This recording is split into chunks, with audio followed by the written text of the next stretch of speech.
नमस्कार, Envira education YouTube channel पर आप सभी का हार्दिक स्वागत है साथियों।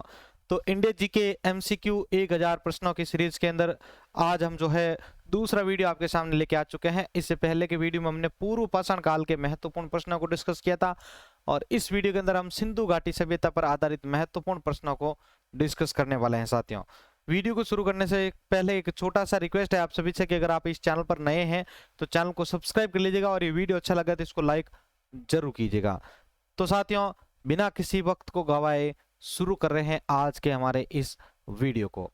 तो देखिए, आज हम जो है सिंधु घाटी सभ्यता का टॉपिक पढ़ रहे हैं, जिसके अंदर पहला प्रश्न है निम्नलिखित युग्मों में से कौन से सही सुमिलित हैं। ठीक है, इनमें से कौन सा युग्म जो है जोड़ा सही सुमिलित है। लोथल प्राचीन गोदी क्षेत्र, सारनाथ बुद्ध का प्रथम धर्मोपदेश, राजगीर अशोक का सिंह स्तंभ शीर्ष, चौथा है आपके नालंदा बौद्ध अधिगम का महान पीठ। नीचे दी गई कूट का प्रयोग कर सही उत्तर चुनिए। कूट, अब देखिए कूट इनमें से जो है कौन सा कूट कोड जो है सही है। ए है आपका 1 2 3 और 4, बी है 3 और 4, सी है 1 2 4 या फिर डी है 1 और 2। तो देखिए इस प्रश्न का उत्तर होगा सी, 1 2 और 4। ये जो है एकदम सही जोड़े हैं। राजगीर अशोक का सिंह स्तंभ शीर्ष ये आपके गलत है। ठीक है, तो यहां पर देखिए प्राचीन गोदी क्षेत्र है लोथल, बुद्ध का प्रथम धर्मोपदेश आप सभी को पता होगा सारनाथ, अशोक का सिंह स्तंभ शीर्ष जो है वो है सारनाथ, ध्यान रखिएगा। ठीक है, और फिर है बौद्ध अधिगम का महान पीठ नालंदा। तो यहाँ पर ये तीसरा इसके लिए जो है यहाँ पर गलत हो जाता है। तो यहाँ पर ये कोड जो है आपका सही होता है। दूसरा प्रश्न देखिए इसका, निम्नलिखित पशुओं में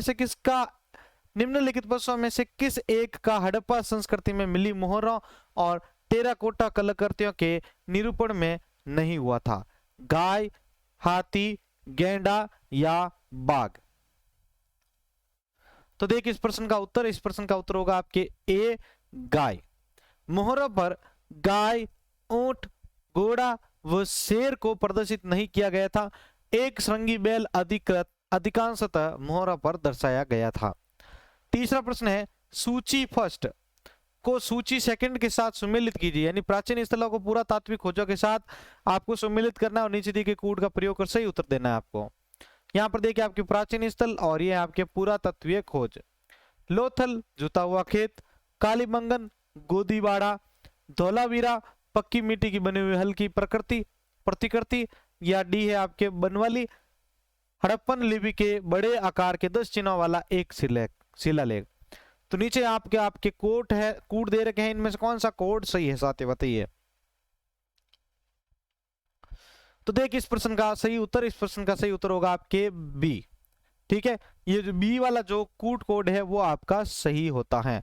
अब देखिए क्या है इसमें, लोथल है जो गोदीबाड़ा है, कालीबंगा है जो वो जुता हुआ खेत से संबंधित है, धौलावीरा जो है वो हड़प्पन लिपि के आकार के 10 चिन्हों वाला शिलालेख है और बनवाली पक्की मिट्टी की बनी हुई हल्की प्रतिकृति है। ठीक है, अब चौथा प्रश्न देखिए, यह प्रश्न आपके जो है 2011 के अंदर पूछा जा चुका है। ठीक है, सिंधु घाटी सभ्यता के संदर्भ में निम्नलिखित कथनों पर विचार कीजिए। यहाँ प्रमुखतः लौकिक सभ्यता थी तथा इसमें धार्मिक तत्व यद्यपि उपस्थित था, वर्चस्वशाली नहीं था। दूसरा है, उस काल में भारत में कपास से वस्त्र बनाए जाते थे। उपर्युक्त में से कौन सा या कौन से कथन सही है।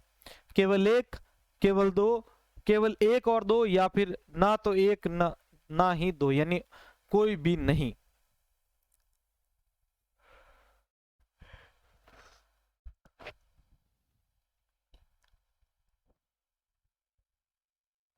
तो देखिए इस प्रश्न का उत्तर होगा आपके सी, 1 और 2 दोनों। सिंधु घाटी सभ्यता एक नगरीय व लौकिक सभ्यता थी, यद्यपि इसमें धार्मिक तत्व विद्यमान था किंतु वर्चस्वशाली नहीं था।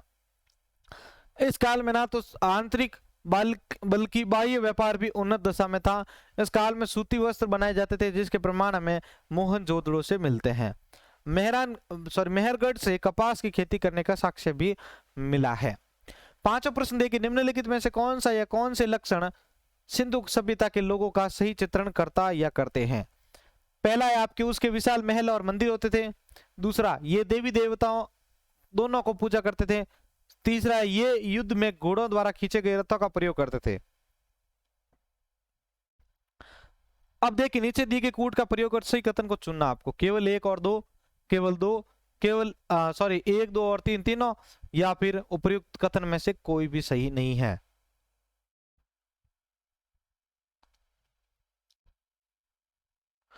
तो देखिए इस प्रश्न का उत्तर होगा बी आपका केवल दो। सिंधु सभ्यता के लोग विशाल महल और मंदिर नहीं होते थे, ठीक है, बल्कि उनकी सभ्यता ईंटों के बने शहरी घरों के कारण उल्लेखनीय थी। सिंधु सभ्यता के दौरान लोगों के घर बहुमंजिला थे, शहर के अफवाह तंत्र काफी उन्नत होते थे। सिंधु सभ्यता के लोग शांति प्रिय थे, वे कभी किसी युद्ध में शामिल नहीं हुए थे। ऐसा माना जाता है कि भूकंप जैसे किसी प्राकृतिक आपदा में इस संस्कृति और सभ्यता का विनाश हुआ है। कुछ इतिहासकारों का मानना है कि आर्यों के आक्रमण और समुद्री सतह में परिवर्तन की वजह से इनका खात्मा हुआ था। बहरहाल युद्ध में घोड़ों के उपयोग की कोई सत्यता प्रमाणित नहीं हुई है।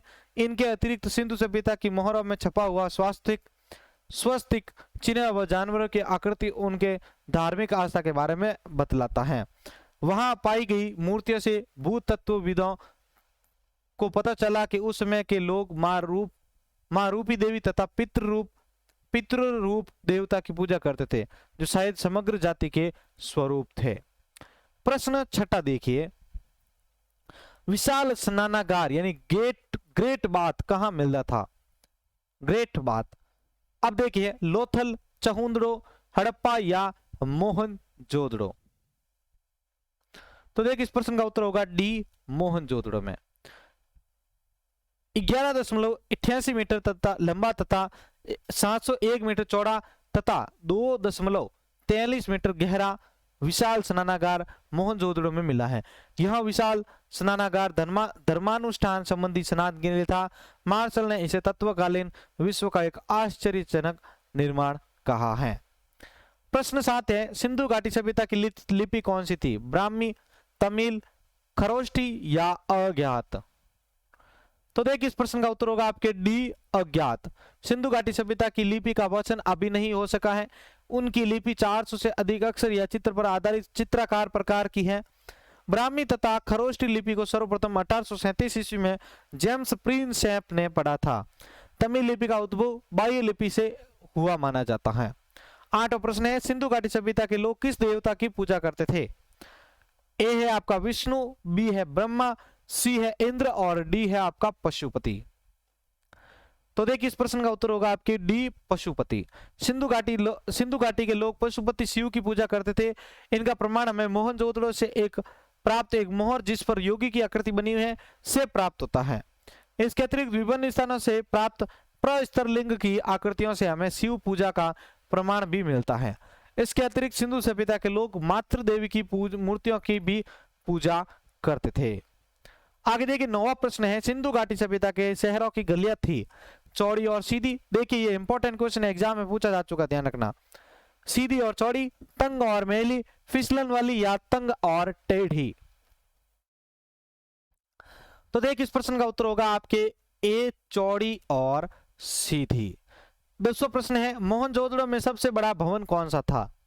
विशाल स्नानागार, ध्यानागार, सस्तंभ हॉल या फिर 2 मंजिला मकान? तो देखिए इस प्रश्न का उत्तर होगा आपके बी ध्यानागार। सिंधु घाटी सभ्यता के प्रमुख स्थल मोहनजोदड़ो से प्राप्त 2 प्रमुख स्थापत्यों में विशालतम ध्यानागार है, जिसकी लंबाई 150 फीट तथा चौड़ाई 50 फीट थी। इसका विशाल स्थापत्य विशाल स्नानागार था, जिसकी लंबाई 39 फीट, चौड़ाई 23 फीट और ऊंचाई 8 फीट थी। प्रश्न 11 है, देवी माता की पूजा संबंधित थी आर्य समाज के साथ, भूमध्य सागरीय सभ्यता के साथ, सिंधु घाटी सभ्यता के साथ या उत्तर वैदिक सभ्यता के साथ? तो देखिए इस प्रश्न का उत्तर होगा आपके सी सिंधु घाटी सभ्यता के साथ। सिंधु सभ्यता में ऐसे प्रचुर साक्ष्य मिलते हैं जिनके आधार पर यह कहा जा सकता है कि माता की उपासना वहां व्यापक रूप से प्रचलित थी। विभिन्न मृण मूर्तियों, मुद्राओं, ठीक है, मुद्राओं आदि पर अंकित आकृतियां आदि से चित्र जो उभरता है उसे नारी उपासना के प्रचलन के साक्ष्य मिले हैं। 12वां प्रश्न है, सिंधु घाटी सभ्यता का पतन कौन सा है? कालीबंगन, लोथल, रोपड़ या फिर मोहनजोदड़ो? तो देखिए इस प्रश्न का उत्तर होगा आपके साथियों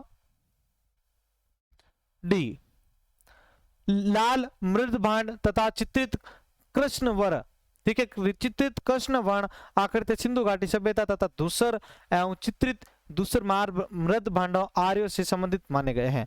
सिंधु घाटी सभ्यता का जनजीवन आर्यों के जीवन से अधिक जो है विकसित था। मृद भांडों की संरचना ही सिंधु घाटी सभ्यता तथा आर्यों के काल का विभेद करती है। 14 प्रश्न है, मूर्ति पूजा का आरंभ कहां से माना जाता है? पूर्व काल से, पूर्व आर्य, उत्तर वैदिक काल, मौर्य काल या फिर कृष्ण कुषाण काल? तो देखिए इस प्रश्न का उत्तर होगा आपके ए, पूर्व आर्यों से। 15वां प्रश्न है, चहुंदड़ों के उत्खनन का निर्देशन किया था J.H. मैके ने, सर जॉन मार्शल ने, I.E.M. व्हीलर ने या फिर सर ऑरेल स्टैन ने? तो देखिए इस प्रश्न का उत्तर ए, J.H. मैके ने। 16 प्रश्न है, रंगपुर जहां हड़प्पा की समकालीन सभ्यता थी वह है पंजाब में, पूर्वी उत्तर प्रदेश में, सौराष्ट्र में या राजस्थान में? तो देखिए इस प्रश्न का उत्तर होगा सी, सौराष्ट्र में। रंगपुर में प्राक हड़प्पा तथा उत्तर हड़प्पा कालीन सभ्यता के साक्ष्य मिले हैं। यह गुजरात के सौराष्ट्र क्षेत्र में स्थित है।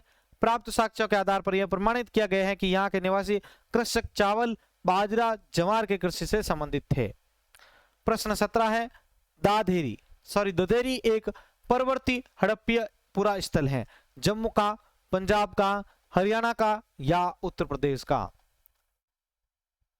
तो देखिए इस प्रश्न का उत्तर होगा बी, पंजाब का।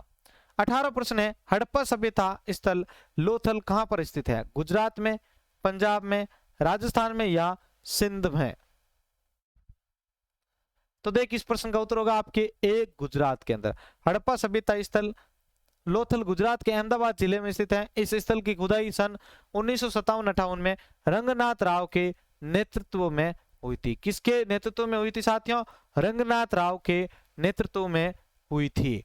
ठीक है, तो साथियों नेक्स्ट प्रश्न को डिस्कस करते हैं। क्वेश्चन संख्या 20 है, 19, निम्नलिखित में से कौन सा संबंधित घाटी की सभ्यता से संबंधित नहीं है? ठीक है, कालीबंगन, रोपड़, पाटलिपुत्र और लोथल। तो देखिए इस प्रश्न का उत्तर होगा आपके सी, पाटलिपुत्र। ठीक है, पाटलिपुत्र जो है सिंधु घाटी सभ्यता से संबंधित स्थल नहीं है पाटलिपुत्र। ठीक है, तो नेक्स्ट 20वां प्रश्न है, सिंधु घाटी के लोग पूजा करते थे पशुपति की, इंद्र और वरुण की, ब्रह्मा की या विष्णु की? तो देखिए साथ ही इस प्रश्न का उत्तर होगा आपके ए, पशुपति की। सिंधु घाटी सभ्यता के लोग पशुपति की पूजा करते थे। तो साथियों यहाँ पर सिंधु घाटी सभ्यता के जो है महत्वपूर्ण प्रश्नों के फर्स्ट पार्ट को हमने क्लियर कर लिया है। बाकी के प्रश्नों को हम सेकंड पार्ट के अंदर पढ़ेंगे साथियों। तो ये आज का वीडियो आपको कैसा लगा है जल्दी से अपनी राय नीचे कमेंट बॉक्स में दे दीजिए और इस वीडियो को अपने दोस्तों के साथ शेयर कर दीजिए। धन्यवाद।